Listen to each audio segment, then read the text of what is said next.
Welcome to Mir मंत्रा। दोस्तों, आज के इस वीडियो को आप पिछले वीडियो का सेकंड पार्ट कह सकते हैं। पिछले वीडियो में हमने 3 चीजें सीखी थी। पहला कि मनी और करेंसी का कॉन्सेप्ट आया कहां से, और दूसरी बात कि मनी और करेंसी में फर्क क्या होता है, और तीसरी कि फिएट करेंसी क्या होता है। अगर आपने ये वीडियो मिस किया है तो लिंक डिस्क्रिप्शन में और ऊपर आई बटन में मिल जाएगी। इस वीडियो को जरूर चेकआउट करें। तो बढ़ते हम आज के टॉपिक की ओर। आज हम करेंसी के कुछ दूसरे फैक्ट के बारे में बात करेंगे। So let's begin. डॉलर ऊपर जा रहा है, रुपया नीचे आ रहा है। आपने अक्सर ऐसा सुना है, बट ये डॉलर ऊपर जाता कैसे है और ये रुपया नीचे आता कैसे है? आई मीन कैसे कोई करेंसी का रेट किसी और करेंसी से ज़्यादा या कम होता है? इसे करेंसी फ्लैक्चुएशन कहते हैं। और करेंसी फ्लैक्चुएशन का सीधा संबंध सप्लाई और डिमांड से है। जिस भी किसी करेंसी का सप्लाई इंटरनेशनल एक्सचेंज मार्केट में ज़्यादा होता है, उस करेंसी का डिमांड कम हो जाता है। नॉर्मल सी बात है, अगर आपके पास कोई चीज़ बहुत सारी हो तो उस चीज़ की डिमांड आपके लिए कम हो जाएगी। बट ये सप्लाई और डिमांड मेंटेन कैसे होता है?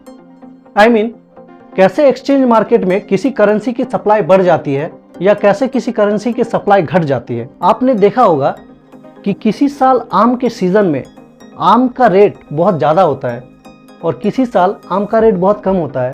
लोग क्या कहते हैं कि इस साल मार्केट में आम बहुत है इसलिए सस्ता है, और जिस साल मार्केट में आम नहीं रहते, अरे भाई साहब मार्केट में आम ही नहीं है, महंगा तो पड़ेगा ही। एक्चुअल हर चीज़ के लिए ये सेम इक्वेशन काम करता है। किसी भी चीज़ की सप्लाई जब डिमांड से ज़्यादा हो जाए तो उसकी वैल्यू कम हो जाएगी। ये तो थी आम की बात, बट करेंसी तो पेड़ में नहीं फलता, फिर इसका सप्लाई ज़्यादा और कम कैसे होता है? तो इसका मेन रीज़न है कंट्री का इंपोर्ट और एक्सपोर्ट रेट। अब इसे अच्छे से समझते हैं। वर्ल्ड में जितने भी कंट्री है सब एक दूसरे के साथ बिजनेस करते हैं। कोई किसी से कुछ खरीदता है तो कोई किसी को कुछ बेचता है। यहाँ खरीदने को इंपोर्ट करना और बेचने को एक्सपोर्ट करना कहते हैं। तो जब आप किसी चीज़ को इंपोर्ट करते हो तो बिल चुकाने के लिए आप अपनी करेंसी दूसरे देश में देते हो। ऐसा करने से आपकी करेंसी की सप्लाई इंटरनेशनल एक्सचेंज मार्केट में हो रही है, और ये सप्लाई जितना बढ़ेगा आपकी करेंसी की वैल्यू उतना घटेगा। इसके ऑपोजिट अगर आप कुछ एक्सपोर्ट करते हो यानी कि बेचते हो तो आपके पास दूसरे देश की करेंसी आएगी। तो इस केस में आपके करेंसी का सप्लाई कम होगा और डिमांड ज़्यादा होगी। जो भी कंट्री इंपोर्ट के मुकाबले एक्सपोर्ट ज़्यादा करती है उस कंट्री की करेंसी की वैल्यू ज़्यादा होती है। अब इसी टॉपिक से रिलेटेड एक इंटरेस्टिंग फैक्ट के ऊपर आते हैं। कभी ना कभी आपके दिमाग में ये बात तो जरूर आया होगा कि गवर्नमेंट बहुत सारा नोट छापकर अगर सब लोगों में बांट दे तब तो गरीबी खत्म हो जाएगी। हर घर पे 1-1 करोड़ बांट देने से पूरे देश की गरीबी खत्म हो सकती है। फिर गवर्नमेंट ऐसा करती क्यों नहीं? क्या गवर्नमेंट चाहती नहीं है कि देश से गरीबी खत्म हो? एक्चुअली सवाल ये नहीं है। मेन सवाल ये है, क्या ऐसा करने से सच में गरीबी खत्म हो जाएगी? तो इसका आंसर है नो। ऐसा करने से गरीबी खत्म नहीं होगी। जिम्बाब्वे के प्रेसिडेंट मिस्टर मुगाब, उन्होंने भी यही सोचा था कि बहुत सारा नोट प्रिंट कर हर किसी में इक्वली डिस्ट्रीब्यूट कर देते हैं और इस तरह से गरीबी को कंट्रोल किया जा सकता है, और उन्होंने ऐसा ही किया। उसके बाद उस देश में गरीबी तो खत्म नहीं हुई, बट महंगाई इतनी ज़्यादा बढ़ गई कि उस देश में एक दिन की रोज़मर्रा की चीज़ें लेने के लिए आपको जिम्बाब्वे के 10 करोड़ डॉलर चुकाने पड़ते थे। अब समझते हैं कि ऐसा कैसे हुआ। मान लेते हैं आपकी सैलरी 10,000 है, तो आप हर महीने सोच समझकर 10,000 खर्च करोगे। अब अगर अचानक से गवर्नमेंट आपको पर मंथ 50,000 फ्री में देने लगे तो क्या होगा?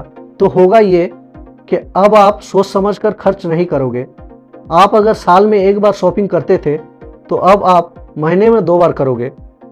अगर आपको एक शर्ट की ज़रूरत है तो आप 2 एक्स्ट्रा ले आओगे क्योंकि फ्री का पैसा है। मतलब आप पहले से ज़्यादा कंज्यूम करने लगोगे, और सारे लोग अगर ज़्यादा कंज्यूम करने लगे तो चीज़ों की डिमांड बढ़ जाएगी। और पहले ही हमने सीखा है कि किसी भी चीज़ की डिमांड अगर सप्लाई से ज़्यादा बढ़ जाए उसकी कीमत बढ़ जाती है। और यह साइकिल अगर ऐसा ही चलता रहा तो एक वक्त ऐसा आएगा कि आपके पास लाखों रुपए होंगे बट आपको खाने के लिए खाना नहीं मिलेगा। इस कंडीशन में आप एक ब्रेड के बदले 1 लाख देने को तैयार हो जाओगे, और ऐसा ही हुआ था जिम्बाब्वे में। तो अब आपको इस सवाल का जवाब तो मिल चुका है कि गवर्नमेंट पैसा छापकर गरीबी क्यों नहीं मिटाती। इसी के साथ इस टॉपिक को यहीं पे ख़त्म करते हैं।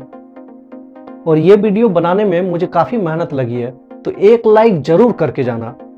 और अगर आप नए हो तो चैनल को सब्सक्राइब करें और कैसा लगा कमेंट करके ज़रूर बताएं। आप मुझे पर्सनली कांटेक्ट करने के लिए इंस्टाग्राम में फॉलो कर सकते हो, फेसबुक पेज को लाइक कर सकते हो, लिंक डिस्क्रिप्शन में मिल जाएगी। मिलते हैं नेक्स्ट वीडियो में, तब तक के लिए टेक केयर और फाइनली थैंक्स फॉर वॉचिंग।